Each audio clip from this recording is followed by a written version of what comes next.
Welcome to the deep dive. Our mission, simple. We take stacks of research, articles, notes, and boil them down, really distill them to give you the core insights, shortcut you to being really informed. Today, we're looking at something truly heartbreaking, an event that's really hit home globally. The Air India Flight 171 crash in Ahmedabad just recently. It's such a stark reminder, isn't it, of how complex air travel is, how powerful, but also how very rarely something completely unexpected can just change everything. So our deep dive today is going to unpack those first reports, try to grasp the immediate human toll, and trace the very first steps of what's clearly going to be a long and complex investigation. We're sticking to the facts, what we know now, and what happens next. Exactly. And our job here is really to sift through everything, provide some clarity on what is known without getting into speculation. Because right after something like this happens, information is, well, it's often fragmented, bits and pieces coming out, sometimes conflicting. The sources we've looked at for this dive, they give us a snapshot, a really crucial initial picture of a situation that's still unfolding. We'll synthesize what's current, highlight the immediate actions, but yeah, avoid jumping to conclusions. This isn't about blame right now. It's about understanding the immediate aftermath, the process. Okay, right. Let's get into the specifics of the incident itself then. Air India Flight AI-171. The aircraft was a Boeing 787-8 Dreamliner, registration VT A and B. It was meant to be flying from Ahmedabad, India to London Gatwick. Standard route, this was June 12th, 2025, and it happened shortly after takeoff, around 1:38 p.m. local time. But instead of climbing, the aircraft lost altitude, lost control, and crashed. It crashed into a hostel block at the BJ Medical College in the Magani Nagar area of Ahmedabad. These core facts, the what, where, when, they're coming from reliable sources like Reuters, Wikipedia, just laying out that devastating picture. And you mentioned it was a Boeing 787-8 Dreamliner. We should probably touch on that for a second. This isn't just any plane. It's one of the newer generation, highly advanced wide-body jets made with lots of composite materials, super fuel efficient, very modern tech. So its involvement immediately makes people pay attention because of that reputation. Yeah. But like you said, beyond the machine, the human impact is just overwhelming. It wasn't just the plane. It hit the ground, affected people just living their lives there, turned a normal day into, well, a nightmare. Yeah, the human cost. It's staggering when you look at the numbers. Our sources really lay it out. On the flight, AI-171, there were 242 people. That breaks down to 230 passengers and 12 crew members. But then the tragedy extends to the ground. At the medical college campus, a place of study of residents, at least 38 people there lost their lives. So you add that up, the total number of fatalities is over 279. And on top of that terrible loss, more than 60 people on the ground were injured, some very seriously. It just shows how wide the impact zone really was. And then amidst all this loss, there's this one detail that just jumps out. A single survivor from the flight. His name is Viswash Kumar Ramesh. He is a 40-year-old British national of Indian origin. And how he survived is, well, it sounds almost unbelievable. He was in seat 11A, which is right by an emergency exit. And he managed to escape the plane literally moments before the final impact. He's apparently recovering now from minor injuries, which, given everything, it's just incredible. But there's also tragedy mixed in there, too. His brother sitting nearby didn't make it, makes his survival even more poignant, I suppose. The media, places like People.com, The Guardian, they picked up on this story, called it miraculous, understandably. Yeah, the story of Viswash Kumar Ramesh, it's fascinating from a safety perspective too, though obviously tragic. It touches on something investigators always look at. Were there any tiny pockets, any survivable spaces, even for a split second, in what seems like totally unsurvivable crash? His seat, 11A, near an exit. It suggests maybe that part of the fuselage offered a fleeting moment of protection, or maybe allowed for that immediate, instinctive escape right at the beginning of the impact sequence. It's these tiny, unpredictable windows that experts study.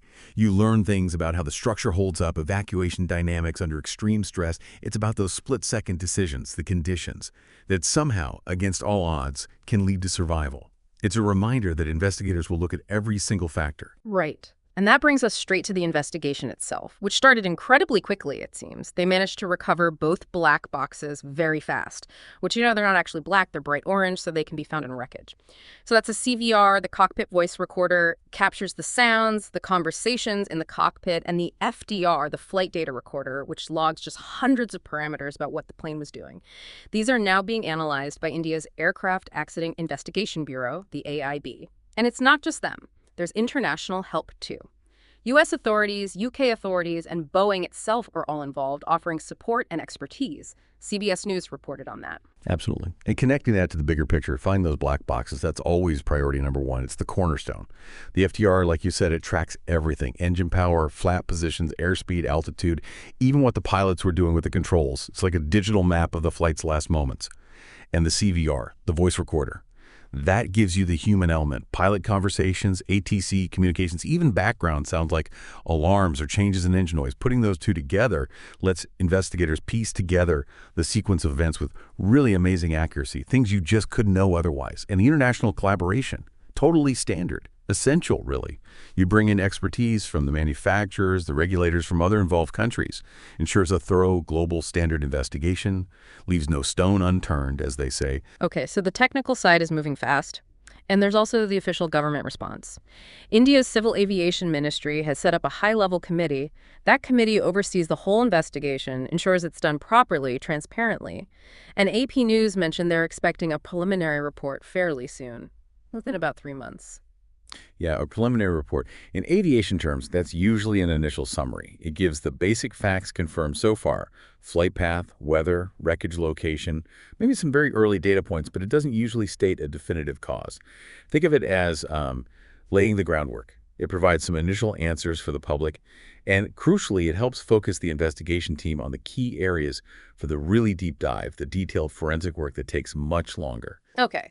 Now, inevitably, when something like this happens, especially so publicly, theories start flying around almost immediately in the media, right? We saw some early reports, some analysis suggesting maybe a dual engine failure.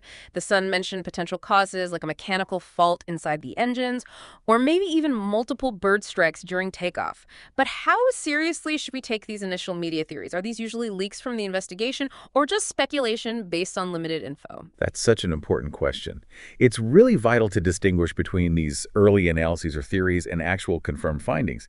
There's a natural urge to find answers quickly, but these initial ideas are just that, ideas. They are not confirmed causes. Not yet. The real answers come from the painstaking work with the black boxes, the forensic examination of every piece of wreckage, metallurgy tests, maintenance records, all of it. That detailed evidence is what will either support or completely rule out those initial theories, like engine failure or bird strikes. The formal investigation process is designed to be slow and meticulous, precisely to get beyond speculation to provable facts. Until that official report comes out, these are just possibilities floating around. Right, that makes sense. Need to wait for the evidence. Now let's put this into a slightly wider context. Aviation history. What really makes this crash stand out, tragically, is that it's the first fatal hull loss for a Boeing 787 Dreamliner in its entire 16 years of flying. That's a huge deal. AP News highlighted this. It's a really sobering statistic for such a modern, widely used aircraft. It really is significant. The 787 Dreamliner, when it launched, it was seen as revolutionary. The composite materials, the fuel efficiency, the advanced systems. It was a step change, and it built up an excellent reputation for reliability and safety very quickly.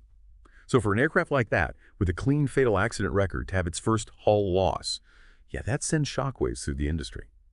And understandably, it raises questions. For the public, for airlines, and definitely within Boeing, it means every aspect of that aircraft's design, its systems, its maintenance, it's all going under an incredibly intense microscope now. They'll be looking to see if there was some unknown vulnerability or maybe a truly unique, unprecedented set of circumstances. It's a hard reminder that even the most advanced technology operating in complex environments, well, things can still go wrong, despite incredible overall safety records. And the immediate fallout, the ripple effects, they were pretty quick, too, extending beyond just starting the investigation. Authorities in India moved fast. They ordered immediate safety inspections on all 33 of Air India's Dreamliners operating in the country. That was reported by AP, a standard but vital safety precaution. And beyond the official response, you saw public reaction too, didn't you? Concerns voiced about maybe the speed of the initial government response, questions being asked about pilot decisions, about the aircraft systems themselves. It's natural people want answers and reassurance. Absolutely. That kind of fleet-wide check is standard procedure, but it's critical. When a major accident happens, the number one priority, alongside the investigation, is ensuring the safety of the rest of the fleet.